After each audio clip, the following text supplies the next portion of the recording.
औज़ुबिल्लाहिमिनश्शैतानिर्रजीम बिस्मिल्लाहिर्रहमानिर्रहीम अल्हम्दुलिल्लाहि रब्बिल आलमीन वस्सलातु वस्सलामु अला सय्यिदिल अंबियाइ वल मुरसलीन व खातमिन नबिय्यीन व अला आलिहि व अस्हाबिहि अजमईन अम्मा बाद।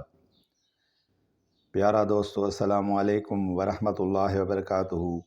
फ़कीर फैज़ मोहम्मद सिकंदरी पिताफ़ी अल-फैज़ चैनल सां गॾु अवां जी ख़िदमत में हाज़िर आहे।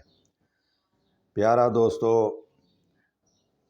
हुज्जतुल इस्लाम अबू हामिद मोहम्मद बिन ग़ज़ाली तूसी अलमारूफ़ इमाम ग़ज़ाली रहमतुल्लाह अलैह वफ़ात 505 हिजरी।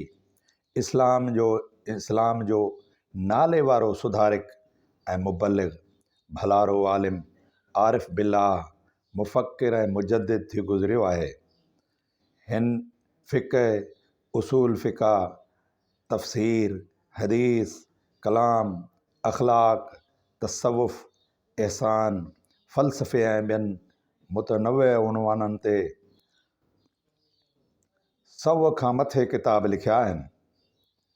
उहे इल्मी शाहपारा संदसि हयाती में ई बेहद मक़बूल थिया ऐं संदसि वफ़ात खां पोइ हर दौर में आम तौर ख़ासि उन्हनि मां लाभ पिरायो।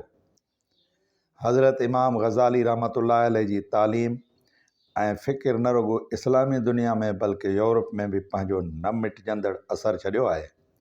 हिन पंहिंजे दौर में न सिर्फ़ इस्लामी तालीम नसीहत भरे ॾांव में माण्हुनि अॻियां पेश कई, पर इस्लाम ख़िलाफ़ उथंदड़ सभिनी फितननि पोइ उहे फ़लसफ़ियनि पारां उथारियल हुजनि, तोड़े दीन जे दुश्मननि पारां उन्हनि जो निहायत दानाई, ॾाहप ऐं ज़ोरदार नमूने तक़रीर ऐं तहरीर सां रद्द पेश कयो ऐं निज इस्लाम माण्हुनि ॾाढो आंदो। इमाम ग़ज़ाली रहमतुल्लाह अलैह जहिड़ो मुफ़क्किर इस्लामी दुनिया में विरले मिलंदो। एया उलूमुद्दीन मुफ़क्किर इस्लाम हज़रत इमाम ग़ज़ाली रहमतुल्लाह अलैह जो मारकतुल आरा किताब आहे। हिन किताब में इमाम साहब इस्लामी तालीम जो निचूड़ फ़लसफ़ियाना अंदाज़ में पेश कयो आहे। किताब जा जुमिले ई 4 भाङा आहिनि। पहिरियों भाङो आहे इबादतूं, ॿियो आहे आदतूं ऐं टियों आहे मुहल्लिकात, चौथों आहे निजात ॾियारींदड़ ॻाल्हियूं। ऐं आऊं जेको आहे अव्हांखे हीअ जेको टियों हिसो आहे हाञेकार जेके शयूं आहिनि, उन्हनि मंझां कुझु शयूं तव्हांखे इंशा अल्लाह थोरियूं करे ॿुधाईंदुसि। त मुंहिंजा साईं, उन्हनि मां मिसाल जे तौरु पहिरीं आहे ग़ज़ब, कीने ऐं हसद जी मुज़िमत। उन्ही जो थोरो मुख़्तसिर तारुफ़ आउं ॿुधायां थो। ॼाणणु घुरिजे त ग़ज़ब, जंहिंखे गुस्सो, कावड़ या ॾंबर करे छॾींदा आहिनि, उहो इन्ही बाहि जो हिकु शोलो आहे जंहिंजी सिफ़त में ही आयत आहे त नारुल्लाहिल मूक़दतुल्लती तत्तलिउ अलल अफ़ीदा, यानी अल्लाह ताला जी ॿारियल बाहि आहे जेका दिलनि ते पहुचंदी, ऐं जहिड़ी तरह सां बाहि रख या छार में लिकी पई हूंदी आहे, तहिड़ी तरह गुस्से जी बाहि बि दिलि जे तहनि में लिकल थी रहे।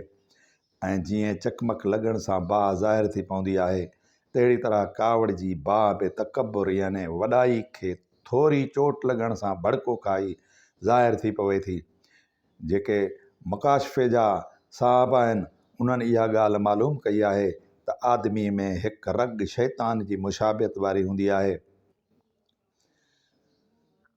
पोइ जेको माण्हू गुस्से जी बाहि में भड़की थो थिए ऐं हक़ खां हिन जी दिलि फिरी थी वञे, त हू उन वक़्तु पंहिंजी निस्बत या पंहिंजी अज़ाज़त यानी मिटी माइटी जा नाता शैतान जे तरफ़ पका थो करे। छाकाणि त शैतान बि त ईअं ई चयो हो न त ख़लक़तनी मिन नारिन व ख़लक़तहु मिन तीनिन, यानी मूंखे तो बाहि मंझां ख़लक़ियो आहे ऐं हिन आदम खे मिटी मंझां। ॼाणणु घुरिजे त मिटी जो शान इहो ई आहे त सुकून ऐं बुरदबारी सां रहे, ऐं बाहि जो शान इहो आहे तूं ॿरे ऐं शोला ऐं उल्ला कढे चुरपुर में अचे ऐं ॿिए खे जलाइण लाइ बेक़रार रहे। पोइ जेकॾहिं कंहिं माण्हू में कावड़ जे वक़्तु चुरपुर ऐं बेक़रारी ॾिठी वञे त सम्झणु घुरिजे त हिन जी साख़्त ऐं बनावट इहा पैदाइश मिटी मंझां न आहे, बल्कि हिन जो ख़मीरो बाहि जो थी वियो आहे जंहिंजो शैतान ठहियलु आहे। यादि रखणु घुरिजे त ग़ज़ब जो नतीजो आहे हक़द ऐं हसद। हक़द जी माना आहे कीनो या बुग़्ज़ या दुश्मनी, ऐं हसद माना आहे साड़ या ॿिए जी बुराई चाहिणु। ऐं हिननि ॿिनि शयुनि खां ख़ुदा जी घणी ख़ल्क़ तबाह ऐं बर्बाद थी चुकी आहे। हिन ग़ज़ब जे रहण जी जाइ बि उहो ई गोश्त जो टुकड़ो आहे, याने दिलि। जीअं त इंसानु हिननि टिनि शयुनि ग़ज़ब, कीने ऐं हसद करे तबाह थो थिए, तंहिं करे इहो निहायत ज़रूरी आहे त इंसान खे अहिड़ियूं हलाकत पहुचाइण वारियूं शयूं ज़ाहिर करे चिटी तरह सां ॿुधायूं ऐं सम्झायूं वञनि, जीअं उन्हनि खां पासो कंदो रहे ऐं उन्हनि जे वेझो ई न वञे। जेकॾहिं हिन खां अॻु उहे शयूं हिन जी दिलि में ॼमी चुकियूं आहिनि त उन्हनि खे साफ़ बि करे ऐं जेतिरो थी सघेसि उन्हनि जे इलाज जे पुठियां पवे। सो इहो दस्तूर आहे त जेसीं कंहिं ख़राबु ॻाल्हि खे इंसानु नथो ॼाणे तेसीं उन में मुब्तला थी वञे थो, मगर रुॻो ॼाणण बि काफ़ी न आहे। बहितर आहे त उन खां बचण जो इलाज ऐं उन इलाज जो तरीक़ो बि खेसि मालूम हुजे। त मुंहिंजा साईं, इंशा अल्लाह ताला आईंदड़ क़िस्तनि में तव्हांखे असां उन्हनि जा इलाज तौर तरीक़ा सभु ॿुधाईंदा रहंदासीं। अवां दुआ कंदा, उमेदु आहे त मुंहिंजी वीडियो अव्हांखे पसंदि ईंदी ऐं मुंहिंजो चैनल सब्सक्राइब कंदा ऐं लाइक कंदा ऐं दोस्तनि सां शेयर कंदा।